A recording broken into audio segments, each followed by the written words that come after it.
Good morning all of you. आज अपन chapter 4 start करेंगे क्योंकि चैप्टर 3 तक हमने एंट्रियां करना और खातों में खतौनी करना सीख लिया था। अगर आप लोगों ने प्रैक्टिस की होगी तो डेफिनेटली आपको आया होगा। आगे देखिए, अपन चैप्टर 4 पढ़ रहे हैं जिसमें कि हमारे चैप्टर का नाम लेन देनों का अभिलेख सेकंड, क्योंकि उस चैप्टर से ही कंटिन्यू है ये। क्या पढ़ेंगे इस चैप्टर में? हमने पीछे वाले चैप्टर में कुछ एक इंट्रोडक्शन लिया था कि बहियों के प्रकार। हमने कहा था टोटल 8 प्रकार की बहियां होती है, जिसके अंदर हमने कहा था कि हम कह सकते हैं 2 हमारे पास मुख्य बही थी और बाकी 6 सहायक बहियां थी। उनमें से हम इस जो चैप्टर में पढ़ेंगे वो पढ़ेंगे रोकड़ बही, क्रय बही यानी कि परचेज बुक, क्रय वापसी, परचेज रिटर्न, विक्रय बही, सेल्स बुक और विक्रय वापसी जो है हमारे पास सेल्स रिटर्न और मुख्य जर्नल। और मैं सबसे पहले हेडिंग है रोकड़ बही। हम पढ़ेंगे कि कैश बुक जो है हमारे पास, जिसको हम रोकड़ बही कहते हैं, वो कैसे काम करती है और कितने प्रकार की होती है।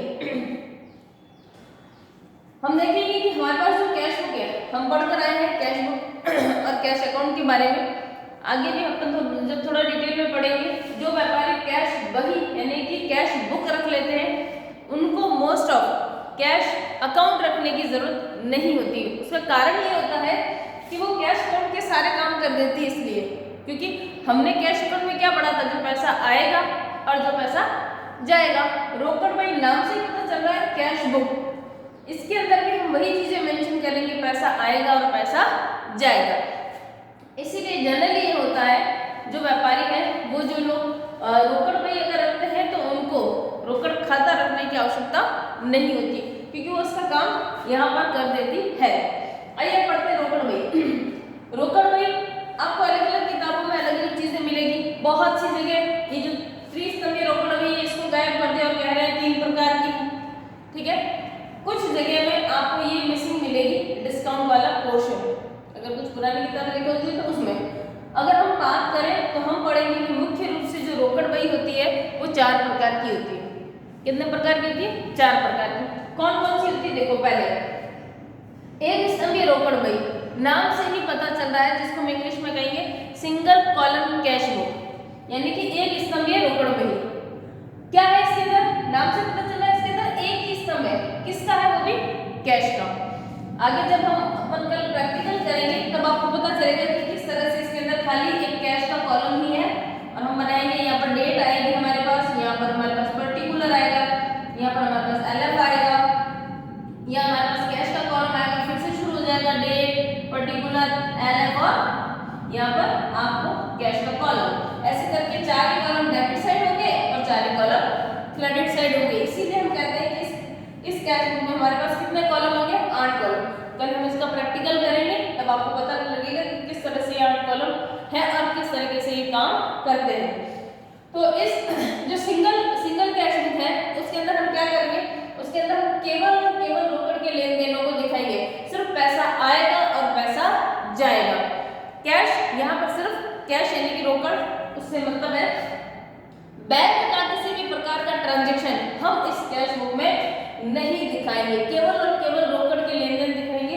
इसीलिए ये एक स्तंभीय रोकड़ बही कहलाती है, यानी कि सिंगल कॉलम कैश बुक कहलाती है। इसके अंदर केवल रोकड़ का लेन देन होता है। कुल कितने कॉलम होते हैं? 8 कॉलम होते हैं और केवल इसके अंदर एक कैश का कॉलम यानी कि सिंगल होता है, इसलिए इसको एक स्तंभीय रोकड़ बही कहते हैं। आइए नेक्स्ट पे चलते हैं। द्विस्तंभीय रोकड़ बही यानी कि डबल कॉलम कैश बुक जिसको हम कहेंगे। क्या होता है इसके अंदर? बिल्कुल ऐसा ही फॉर्मेट है जैसा हमारा फर्स्ट बुक में है। इसमें कैश के साथ साथ एक बैंक का कॉलम और ऐड हो जाएगा, यानी कि हम रोकड़ के साथ साथ बैंक के लेन देन को भी जो है मेंशन करेंगे। हम देखते हैं आजकल जितने भी व्यापारी हैं या हम लोग भी नॉर्मली बैंक से लेन देन करते हैं, चेक देते हैं, चेक लेते हैं, आप डायरेक्ट ट्रांसफर करते हो। बहुत सारे पे के आपके ऐप हैं, आजकल गूगल पे है आपका, आप जो पेटीएम करते हो, पता नहीं कितने वो, और आजकल तो आपने बहुत सारे ऐड देखे होंगे। इतना जो है आपका डिजिटलाइजेशन हो गया है कि हर चीज आपने बहुत सारे ऐड देखे होंगे। खाता ऐप, ठीक है, या आप उधार का लेन देन कर रहे हो, ठीक है, खाता वही ऐप, बहुत सारे आपको बहुत सारे लेन देन मिल जाएंगे या बहुत सारे ऐसे ऐप मिल जाएंगे आज के टाइम में जो कि आपके सीधे सीधे जुड़े होते हैं बैंक से। ठीक है, आगे देखिए। तो डबल कॉलम कैश बुक में क्या होगा, दो कॉलम होंगे, यानी कैश के साथ साथ बैंक का कॉलम भी होगा और बैंक के जितने भी लेन देन होंगे, चाहे बैंक में पैसा जमा कराए, चाहे हम बैंक से पैसा निकाले, चाहे हमको कोई चेक दे, चाहे हम किसी को चेक दे, चाहे हमको सीधा किसी से बैंक में जो है पेमेंट प्राप्त होगा, वो सारे लेन देन हम इसमें लिखेंगे। इसमें जो आपकी ये आपकी एक इम्पोर्टेंट रहती है, इसका कारण है क्योंकि इसके अंदर जब अपन इसको डिटेल में पढ़ेंगे तो इसके अंदर एक विपरीत प्रविष्टि भी होती है जिसको कि हम कॉन्ट्रा एंट्री कहते हैं। क्या कहते हैं, कॉन्ट्रा एंट्री। हम इसका क्वेश्चन भी करेंगे, विपरीत प्रविष्टि जिसको हम कॉन्ट्रा एंट्री कहते हैं, इसलिए ये हमारे प्रैक्टिकल क्वेश्चंस में ये इंपॉर्टेंट रहती है हमेशा। इसके अंदर कॉन्ट्रा एंट्री कब होगी, ऐसी एंट्री है जिसके अंदर बैंक और कैश दोनों आएंगे, उसको हम कॉन्ट्रा एंट्री कहेंगे, यानी कि वो दोनों साइड इफेक्ट करेंगे, डेबिट को भी और क्रेडिट को भी। जो हम प्रैक्टिकल क्वेश्चन करेंगे तो हम इसको डेफिनेटली करेंगे। फिर देखिए हमारे पास क्या आती है, फिर हमारे पास थर्ड कैश बुक आती है जिसको हम त्रिस्तंभीय रोकड़ बही कहते हैं या फिर ट्रिपल कॉलम कैश बुक भी कहते हैं। क्या होता है इसमें रोकड़ और बैंक यानी कि ये तो रहेंगे, इसके साथ साथ एक आपके पास डिस्काउंट यानी कि बट्टे का खाता भी ऐड हो जाता है, जिसके अंदर जैसे हमने बहुत सारे ट्रांजैक्शन और एंट्रियां भी की कि हमें बट्टा देना भी पड़ता है और बट्टा लेना भी पड़ता है, तो उसका मेंशन भी हम इस रोकड़ बही में करेंगे। इसीलिए ये जो है थ्री कॉलम कैश बुक कहलाती है, जिसके अंदर कैश का कॉलम भी होता है, बैंक का भी कॉलम होता है और तीसरा कॉलम किसका होता है, डिस्काउंट का, वो कॉलम भी होता है। जब भी हम जो है डिस्काउंट देंगे और लेंगे तो हम इसको मेंशन करेंगे, ठीक है। जब आप अपन इसको भी करेंगे तो आपको बताया जाएगा कि जो हम डिस्काउंट देंगे तो हमारे लिए एक्सपेंसेस होगा, तो हम उसको क्या करेंगे, एक तरह से इसको डेबिट लिखेंगे, वो आप मेंशन करोगे तभी आपको पता चल जाएगा। और मिलेगा तो यहाँ, क्योंकि जब हमें पैसा मिलेगा तभी तो हम कैश डिस्काउंट देंगे। किसी से हम 5000 मांगते थे और उसने हमको कह दिया हम आपको 4900 रुपये देंगे, तो हम डिस्काउंट देंगे, तो यहाँ पर हमको पैसे मिलने की डेबिट साइड में एंट्री होगी और हम उसको इधर ही डिस्काउंट देंगे। ऐसे ही जब हम किसी को भुगतान करेंगे तो हमको डिस्काउंट मिलेगा, इसलिए वो क्रेडिट साइड आएगा। आगे देखिए, ये क्वेश्चन भी थ्योरी में पूछा जाता है, इसलिए कि भाई अगर डिस्काउंट मिलेगा तो कैश बुक में किस साइड आएगा और डिस्काउंट देंगे तो किस साइड आएगा।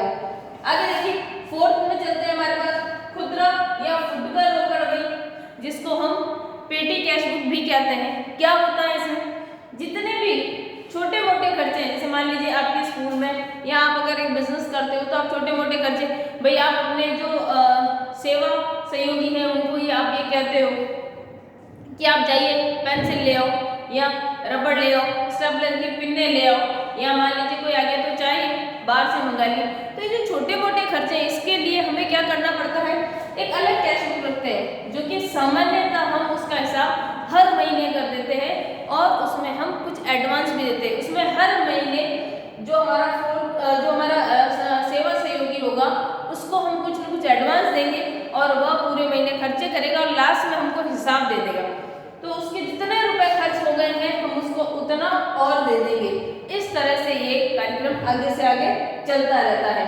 पेटी कैश बुक किसके लिए होती है आप बताओगे? पेटी कैश बुक जिसको खुदरा रोकड़ बही या फुटकर रोकड़ बही भी कहते हैं, यह सामान्यतः सभी प्रकार के छोटे मोटे यानी फुटकर खर्चों के लिए होती है और इसका कोई भी कॉलम निश्चित नहीं है। और इसमें आप हिंदी में पढ़ोगे तो पेशगी राशि अदायगी की जाती है, यानी कि एडवांस दिए हुए। जैसे मान लीजिए हमारे सेवा सहयोगी है, हम बार बार उनको पैसे ना देकर महीने की पहली तारीख को उनको 1000 रुपये दे देते, ये लो 1000 रुपये आप पकड़िए और जितने भी छोटे मोटे खर्चे होंगे आपको करने और आप महीने के एंड में हमें हिसाब दे दोगे।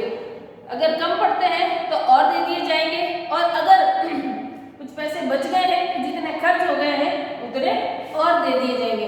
इस तरह से ये हमारी कैश बुक काम करती है। तो हमने आज क्या पढ़ा? हमने रोकड़ बही के बारे में पढ़ा। रोकड़ बही 4 प्रकार की होती है। सिंगल कॉलम कैश बुक जिसके अंदर हम मात्र कैश का लेन देन करेंगे। डबल कॉलम कैश बुक जिसके अंदर हम रोकड़ के साथ साथ बैंक का लेन देन भी करेंगे, यानी बैंक से पैसे लेना देना निकालना वो सारी चीजें। त्रिस्तंभीय रोकड़ बही यानी कि 3 कॉलम कैश बुक जिसके अंदर कैश और बैंक के साथ साथ हमारे पास डिस्काउंट का कॉलम भी होता है जिसके हम जोड़ नहीं लगाते हैं, जो है उतना ही मतलब उसका बैलेंस नहीं मिलाते हैं। तो रोकड़ त्रिस्तंभीय कॉलम कैश बुक में कैश और बैंक के साथ साथ डिस्काउंट का कॉलम भी होगा। पेटी कैश बुक है जिसके अंदर कोई भी निश्चित कॉलम नहीं है, हम जैसा खर्चा करते हैं बनाते जाते हैं और लास्ट में एक और कॉलम बनाते हैं जिसको हम सन्ड्री एक्सपेंसेस के नाम से दिखाते हैं, जिसके अंदर हम सारे कोई जो वन टाइम खर्चा होता है उसको हम लिख देते हैं। और ऐसे खर्चे जो कि लगातार होते हैं, जैसे मान लीजिए अगर फोटोकॉपी मेरे ऑफिस में मुझे बार बार करानी पड़ती है तो वहाँ पर एक कॉलम बन जाएगा फोटोकॉपी का, ठीक है। और मान लीजिए मेरी कोई ऐसी संस्था है जिसमें मुझे बार बार लोगों को मैसेज लिफाफे या फिर कुछ डॉक्यूमेंट्स बार भेजने में, तो आपका पोस्टेज और टेलीग्राम इस तरह से अलग से खाना बन जाएगा। ऐसे खर्चे जो कभी कभार होते हैं तो उसको हम सन्ड्री एक्सपेंसेस में दिखा देंगे। इस तरह से हमने जो है आज कैश बुक के बारे में पढ़ा है, ये पूरा इंट्रोडक्शन है कैश बुक के बारे में। 4 प्रकार की होती है। कल से हम इसका फर्स्ट यानी कि सिंगल कॉलम कैश बुक करेंगे और इसके क्वेश्चन भी करेंगे। Thank you.